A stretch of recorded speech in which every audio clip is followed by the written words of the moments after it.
오늘 말씀이 디모데후서 4장 2절로 8절 주제가 복음 사명에 기여하고 공로는 하나님께 인정받지 않은 내용입니다. 세상에는 분쟁과 다툼이 끊이지 않습니다. 이게 마찬가지로 교회도 또한 마찬가지 분쟁과 다툼이 끊이지 않는 것이죠. 분명 어느 한쪽은 거짓을 말하고 있습니다. 어느 한쪽. 그래서 교회나 사회나 어느 한쪽이 거짓말하는 것으로 인해서 잡음이 끊이지 않는다는 것입니다. 특히 세상은 상대방의 생각과 행동이 자신과 같이 아니하다고 다툼을 일으킵니다. 교회는 진리로 인해서 다투는 것이죠. 유일하신 하나님. 분명 유일하신 하나님. 그런데 왜 거기에 다른 사상이 들어가 있는 것입니까? 자, 세상이 내 편과 내 편으로 나눠 싸울 때 피해를 보는 것은 누굽니까? 국민이 피해를 봅니다. 그러면 교회가 진리로 다툴 때 피해를 보는 것은 누가 피해를 볼까요? 예수님이 피해자가 되는 것입니다. 예수님께서.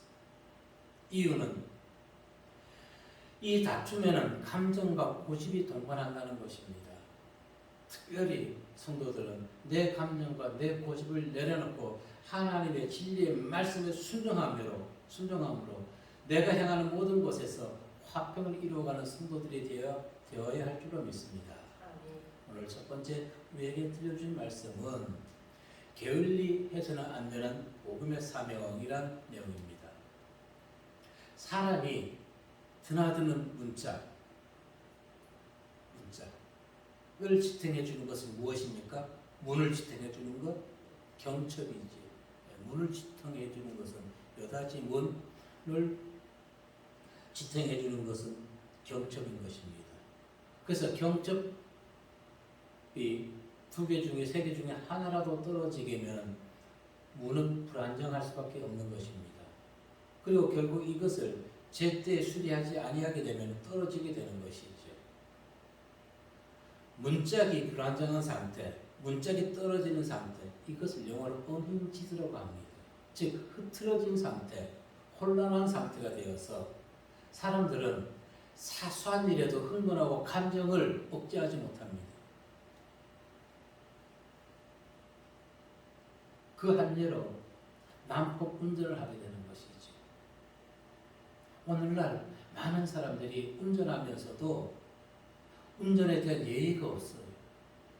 그리고 우리가 많은 얘기를 들었지만 운전석에 앉으면은 늑대로 변하고 사람 짐승으로 변하게 된다는 것입니다. 그래서 난폭 운전하는 것이 상대방 배려하지 않아요. 이것이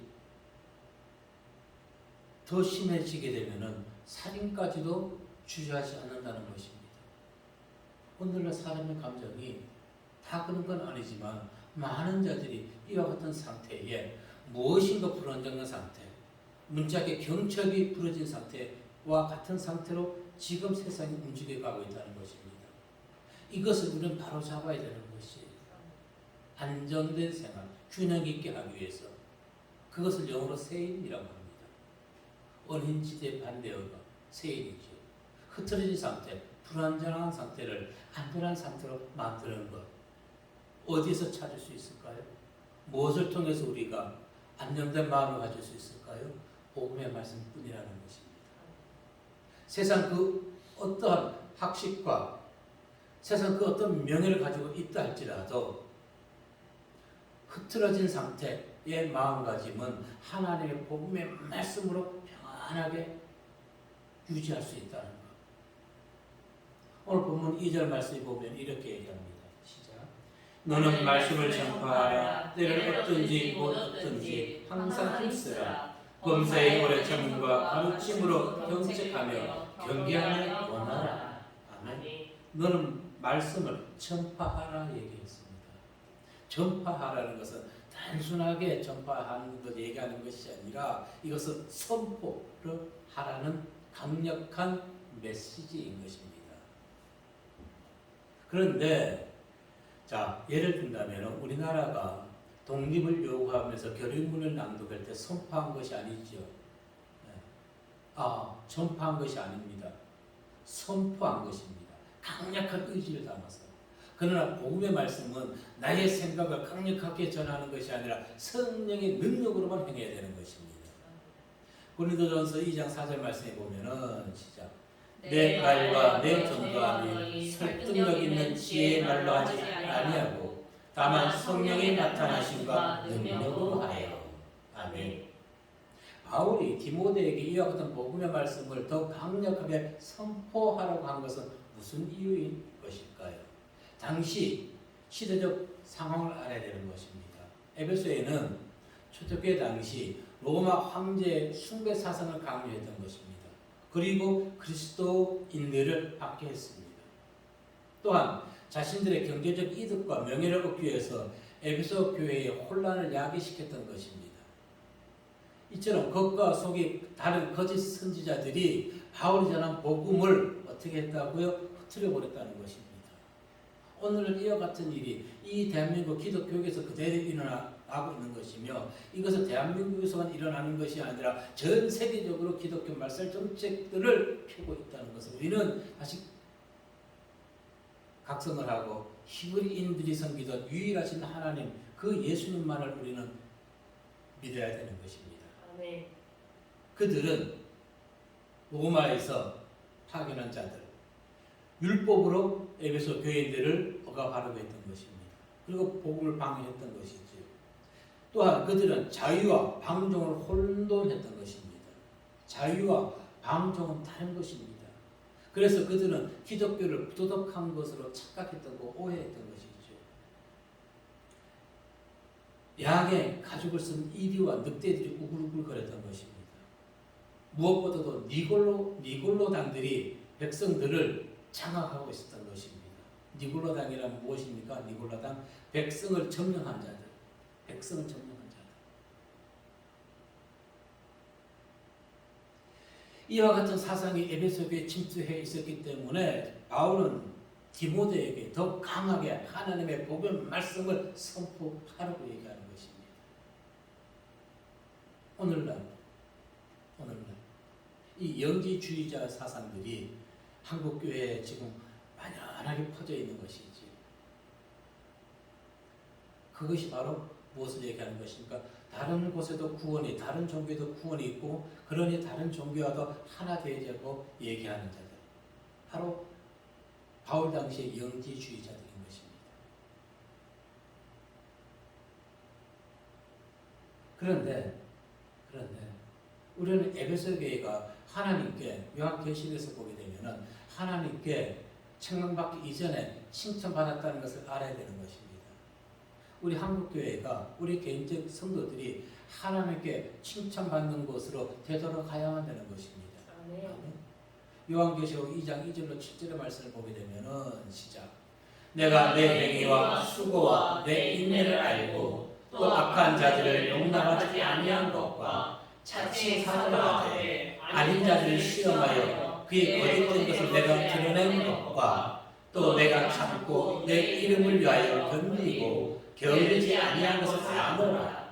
그러나 너를 청구할 것이 있나니 너의 처음 사랑을 버렸느니라.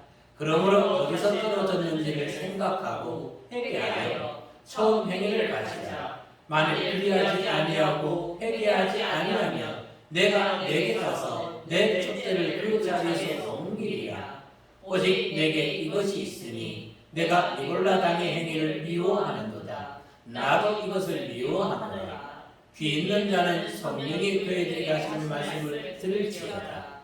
이기는 그에게는 내가 하나님의 낙원에 있는 생명나무의 열매를 주어 먹게 하리라. 아멘. 보십시오. 에베소 교회와 한국 교회의 문제 해결점은 무엇이었습니까? 내가 출발했던 곳으로 돌아가는 것입니다. 처음 사랑, 잃어버린 그곳에서 다시 하나님의 사랑을 깨닫고 다시 믿음의 길을 걸어가야 되는 것입니다. 그런데 오늘날 우리는 이 처음 사랑, 잃어버렸던 처음 사랑을 찾지 아니한다는 것입니다. 이 처음 사랑을 회복하는 자에게 생명나무의 열매가 공급된다는 것이죠.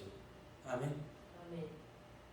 그러면은 이 생명나무의 열매를 공급받기 위해서 우리가 갖추어야 할 덕목이 있다는 것입니다. 그것이 무엇일까요? 지혜인 것입니다. 지혜. 그런데 세상 지혜가 아니라 하나님이 주신 지혜라는 것입니다. 잠언 3장 18절 말씀에 보면은 시작. 지혜는 그 얻는 자에게 생명나무라. 지혜를 가진 자는 복되도다. 아멘. 11장 30절에서는 이렇게 얘기해 주고 있습니다. 시작. 의인의 열매는 생명나무라. 지혜로운 자는 사람을 얻느니라. 아멘. 세상의 방법으로 사람을 얻는 것이 아니라 하나님의 말씀이 지혜로 사람을 얻어야 되는 것입니다. 왜? 세상의 지혜로 사람을 얻는 것은 그들은 이용의 도구로만 사용하는 것입니다. 자기에게 득이 있을 때, 자기에게 해가 되면 가차없이 끊어버리는 그런 인간 관계가 되어서는 안 되는 것이죠. 자, 보세요. 에베소 교회는 진리의 문고리는 잡았습니다. 붙잡았지만은 본질적인 내용, 즉 실천 신앙을 하는 문은 통과하지 않았던 것입니다. 그냥 믿음만 붙들었던 것입니다. 교회만 나왔던 것입니다. 하나님의 말씀을 세상에서 적용하며 살아가지 아니했던 것입니다. 우리는 이 진리의 말씀이 변질되지 아니하도록 하나님의 지혜를 찾아야 되는 것입니다. 하나님의 지혜 안에 머물러야 되는 것입니다. 디모데후서 3장 15절의 말씀에 보면은 시작. 또 어려서부터 성경을 알았나니 성경은 능히 너로 하여금 그리스도 예수 안에 있는 믿음으로 말미암아 구원에 이르는 지혜가 있게 하느니라. 아멘. 아는 것은 안 된다는 것입니다. 성경. 자, 우리가 누구에게든가 전화를 걸어요. 요즘은 휴대폰을 거의 사용하지요. 그 상대방에게 전화를 걸고 그냥 하는 것이 아니라 꾹 눌러야 되는 것입니다. 이것이 컴퓨터 용어로 무엇이라 얘기합니까? 엔터라고 얘기합니다. 시작, 들어간다는 것입니다. 예, 헬라어로 이 의미가 N입니다. N, 안에. 누구 안에? 예수 안에 들어가야 되는 것입니다. 네. 디모데후서 3장 15절에 보면 두 가지를 얘기해 줍니다. 성경을 알았다는 것입니다. 그런데 오늘날 많은 자들이 아는 것으로 끝나는 것이에요. 에베소 교인들이 지금 예수를 아는 것, 즉 문만 붙들었던 것입니다. 왜? 그 문 안을 통과했어야 되는 것입니다. 들어갔어야 되는 것입니다. 예수 안에. 이것이 오늘 우리에게 실천 신앙이라는 것입니다. 이 지혜가 없다는 것이에요. 이 지혜. 왜 예수 그리스도 안으로 들어가야만 되는 것일까요? 3절과 4절에서 얘기해주고 있듯이 종말이 가까울수록 사람들은 하나님의 말씀 듣지 아니합니다. 진리에서 멀어집니다. 자기 귀만 즐겁게 해주는 자를 따르기 때문에 그렇다는 것입니다. 그래서 더더욱 하나님의 말씀, 예수 그리스도 안으로 들어가야지만 우리 신앙이 변질되지 아니하게 된다는 것입니다. 3절과 4절 말씀 보면은 시작. 때가 이르리니 사람이 바른 교훈을 받지 아니하며 귀가 가려워서 자기의 삶을 따를 스승을 많이 주고 또 그 길을 진리에서 돌이켜 허탄한 이야기를 따르리라. 아멘. 자, 오늘날 일부 또는 대부분의 성도와 목사들이 진리를 찾거나 전하는 것보다 자기 욕심을 쫓아서 행합니다. 그리고 세상은 바른 교훈이 무엇인지 관심도 없습니다. 오직 세상의 물질, 명예, 돈만 있으면 되는 것입니다. 오늘날 사람들이 왜 힘들어합니까? 코로나19 물질이 없기 때문에 힘들어하는 것입니다. 사실 그렇지 않나요? 물질 때문에 힘들어하는 것입니다.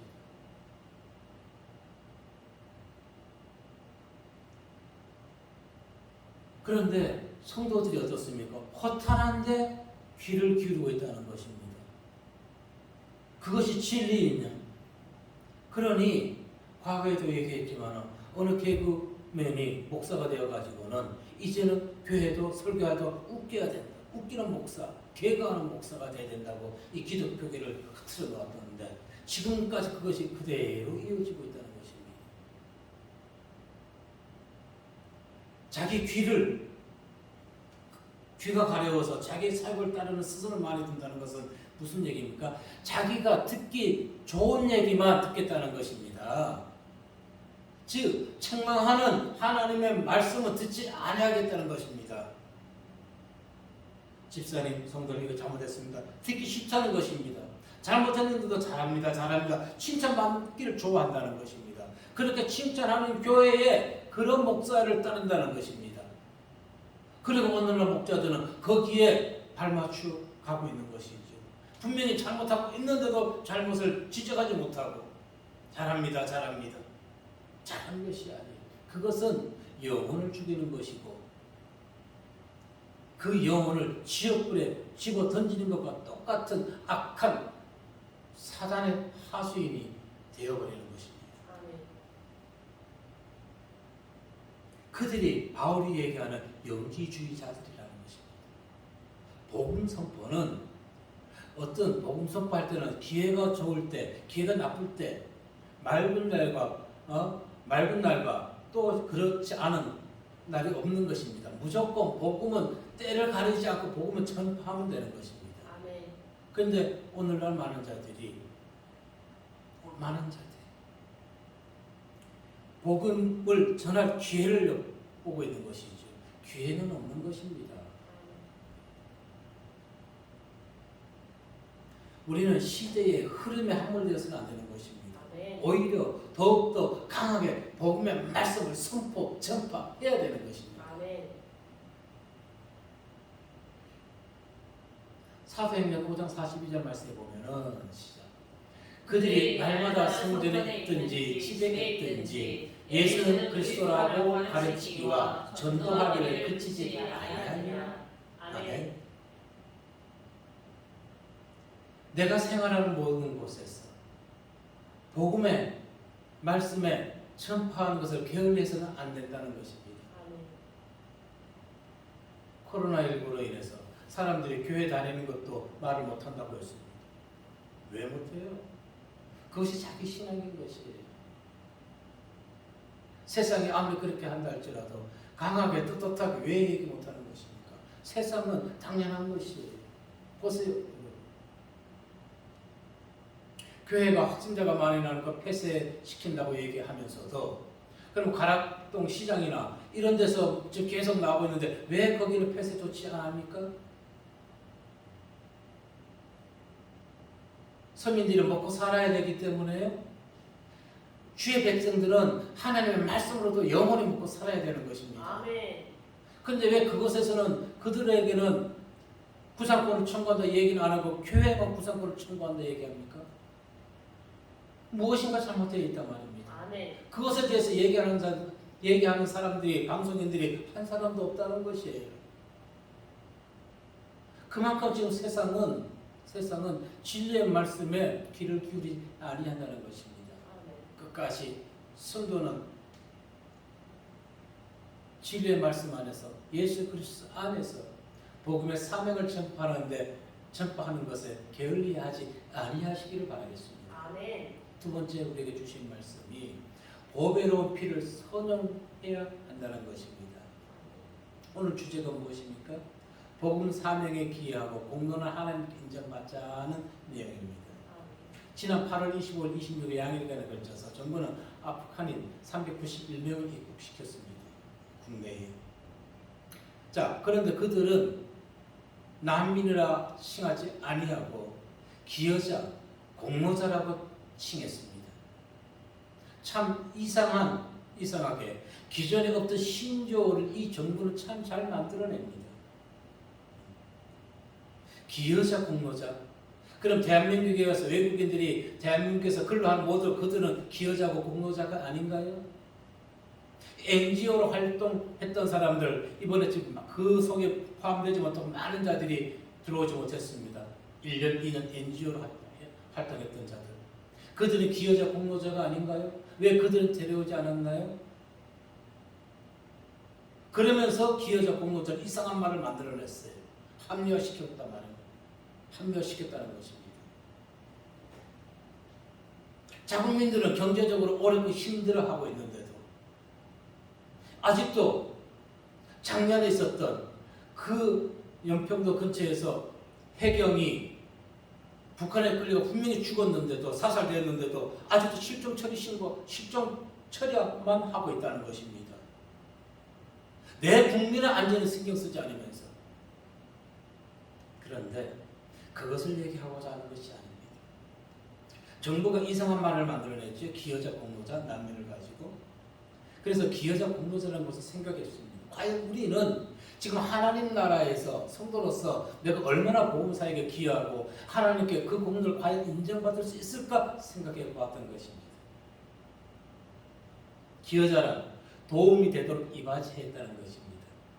공로는 어떤 일에 이바지한 공적과 노력 그리고 자신의 힘으로 무엇을 이루어 놓은 일과 그 성취 결과물을 공로라고 얘기하는 것입니다.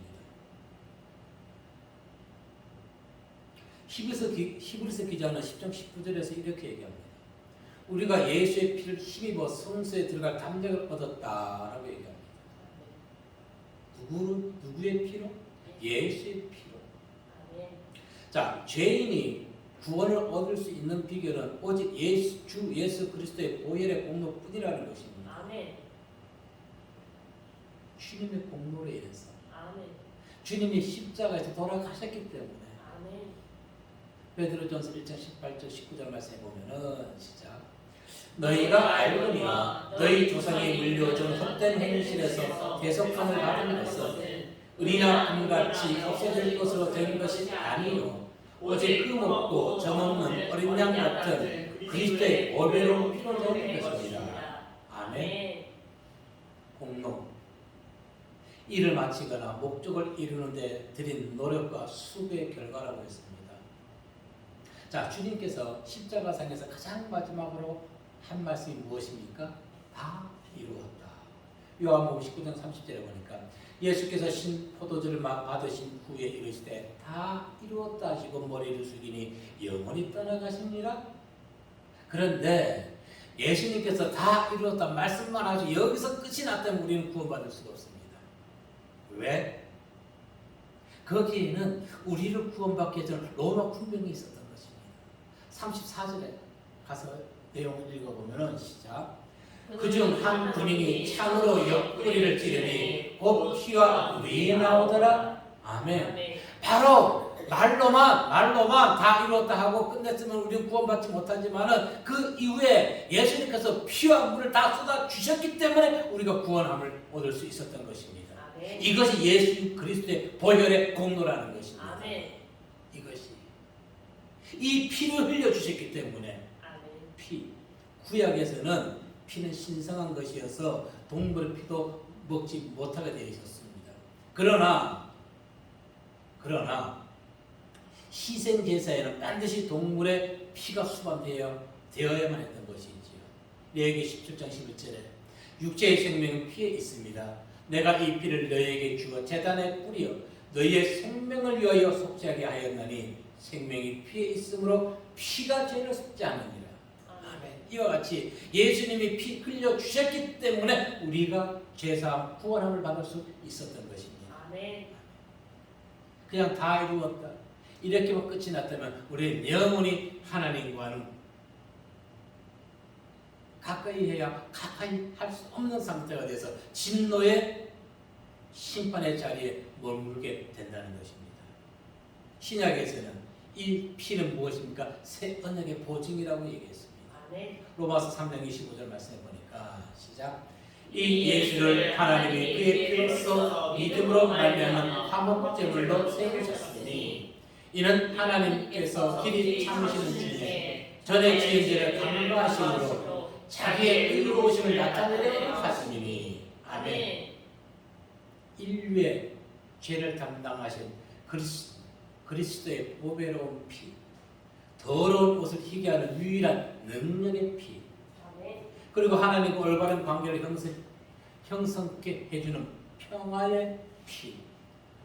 과연 오늘날 우리는 이 예수 그리스도의 이 보배로운 피, 이 피보다 금과 은을 더 우리는 귀하게 여기고 있지는 않는 것일까요? 그러나 세상의 것은 항상 사라진다는 것을 기억하시고 영원히 없어지지 아니하는 보배로운 예수 그리스도의 피를 더 갈망하고 소중히 여기시는 성도님들 되시기를 바라겠습니다. 바울은 디모데에게 오늘 본문 3절 4절에서 분명히 교훈했습니다. 이 세대는 바른 교훈을 받지 아니하고 자신들의 귀만 즐겁게 해주는 자를 따라간다는 것입니다. 분명히 자신은 알고 있을 거예요. 내가 잘못하고 있다는 것을. 그런데 잘못한다고 지적하면 그것이 싫은 것이에요. 그것이. 예레미야 5장 31절 말씀에 보게 되면은 시작.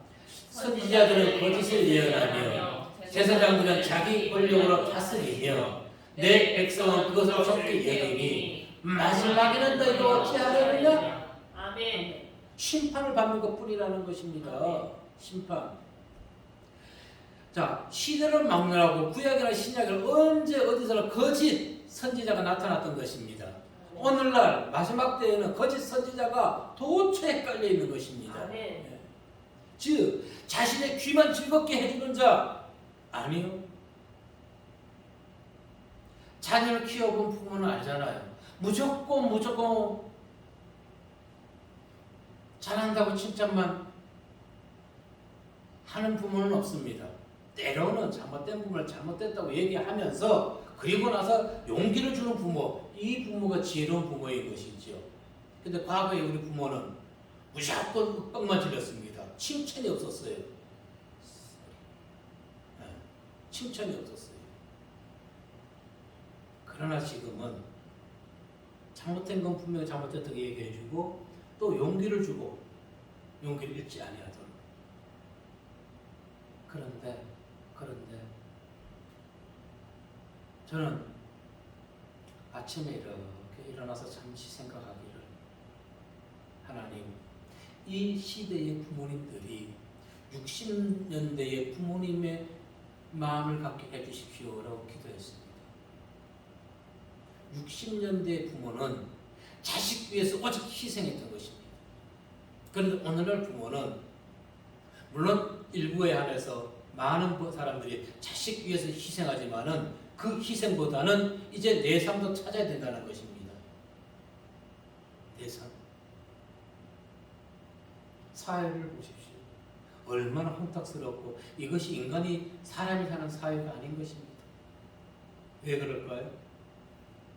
진리의 복음의 말씀을 온전하게 우리가 있는 그대로 전파하지 못했기 때문에 믿는 기독교인들의 책임이라고 저는 얘기하고 싶습니다.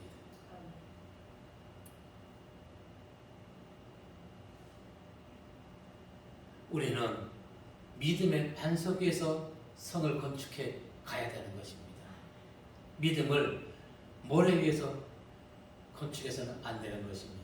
마태복음 7장 25절로 27절에서 분명히 얘기해 줍니다. 읽어보면 시작.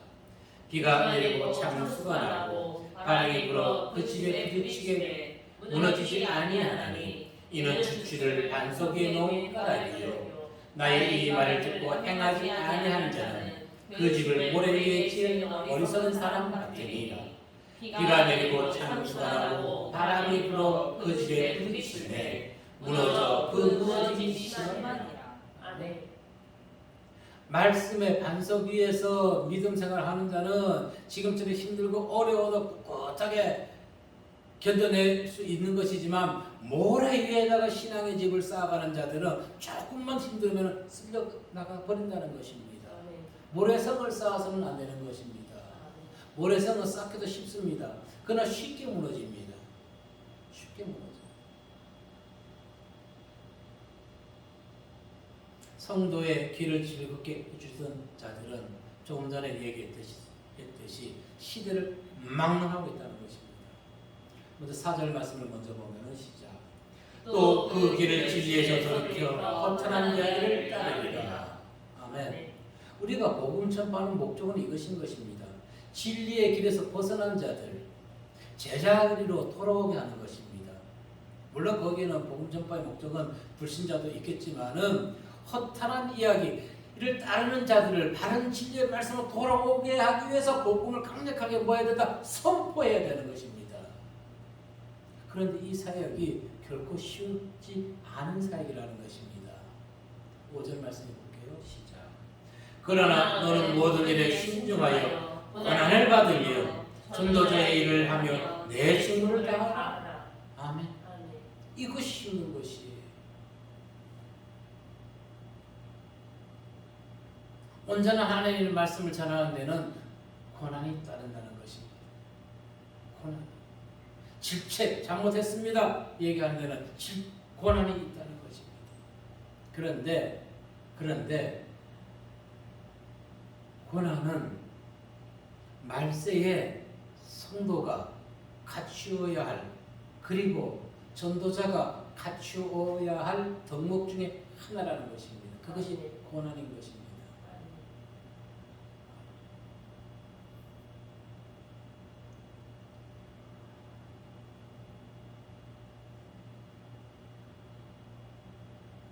고난. 이것은 세상의 핍박을 받으라고 얘기하는 것이 아닙니다. 세상의 핍박을 받으라는 것이 아니라, 비록 교회 사역이 힘들고 어려워도 세상의 흐름을 따라가면서 믿음의 반석 위에서 벗어나지 말라는 것입니다. 이 고난은 세상의 흐름을 따라가지 아니하기 위한 믿음의 길, 이것이 얼마나 힘든 것입니까? 그것이 고난인 것입니다. 핍박을 받으라는 것이 아니라. 바울은 성도와 목회자 모든 자들에게 보인을 보여주는 신앙인의 삶을 살았고, 그는 하나님께 인정받는 성도였던 것입니다. 어떻게 할 수 있을까요? 바울이 고백했습니다. 6절로 8절의 말씀 다시 읽어보면 알 수가 있습니다. 시작. 전제와 같이 내가 벌써 후보지고 나의 떠날 시간이 가까웠도다. 나는 선한 싸움을 싸우고 나의 달려가기를 마치고 믿음을 지켰으니 이제 그러는 나를 위하여 의의 멸류관이 예비되었으므로 주 곧 의로우신 재판장이 그날 때 내게 주실 것이며 내게만 아니라 주의 나타나심을 사모하는 모든 자에게 보통이라. 아멘. 바울은 자신에게 의의 멸류관이 주어질 것을 확신하고 있었어요. 왜? 자기가 끝까지 복음의 사명을 완수했다고 그런 고백하는 것입니다. 예. 이 의의 멸류관은 신앙에 도중하차한 자, 신앙생활하다가 도중하차한 자, 그리고 자기의 사욕을 쫓는 자들, 듣기만 좋아하는 자들, 이런 자들에게는 주어지지 아니하는 것입니다. 끝까지 꼴찌를 하든 무엇을 하든 끝까지 완수한 자에게만 확인 도장을 찍어주는 마라톤과 같은 그런 자에게 영광이 주어지게 된다는 것입니다. 그런데 바울에게만 전해지는 것이 아니라 무엇이라고 얘기해주고 있는 것입니까? 사모하는 모든 자에게. 그래서 우리에게 소망이 있는 것입니다.